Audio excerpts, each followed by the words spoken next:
سورہ توبہ میں اللہ نے جو ہے بسم اللہ سے سورہ توبہ نہیں شروع کی گئی ہے، تو جب وہ پڑھیں تو بسم اللہ پڑھیں کہ نہیں پڑھیں؟ سورہ توبہ پر اللہ تعالیٰ نے بسم اللہ الرحمن الرحیم نہیں لکھوائی، چنانچہ اب آپ کو بھی نہ اس پر بسم اللہ الرحمن الرحیم لکھنی ہے، نہ بسم اللہ الرحمن الرحیم پڑھنی ہے۔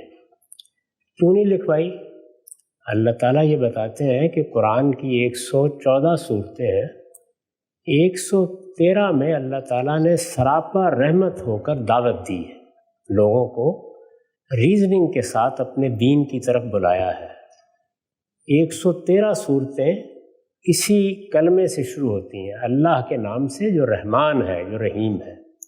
سورہ توبہ عذاب کی سورہ ہے، اس میں اللہ کا قہر نازل ہوا ہے، اس لیے اس پر بسم اللہ الرحمن الرحیم لکھنا بالکل سیلف کنٹرڈکٹری ہو جاتا، تو وہاں نہیں لکھی جاتی۔ تو ہمیں بھی نہ لکھنی چاہیے نہ پڑھنی چاہیے، بلکہ سورہ کی تلاوت کرتے ہوئے اگر آپ درمیان میں بھی چھوڑ دیں اور پھر آگے سے پڑھیں تو وہاں بھی بسم اللہ نہیں پڑھنی چاہیے۔ اس کی وجہ میں نے آپ کو بتا دی ہے، وہ عذاب کی سورہ، یعنی رسول اللہ کی قوم کے لیے عذاب کا فیصلہ اس سورہ میں نازل کیا گیا۔ پوری سورہ ہی اصل میں پہلے یہ بتاتی ہے کہ مشرکین پر اللہ کا تازیانہ کیسے برسے گا، اہل کتاب کے ساتھ کیا معاملہ ہوگا، منافقین کے ساتھ کیا معاملہ ہوگا۔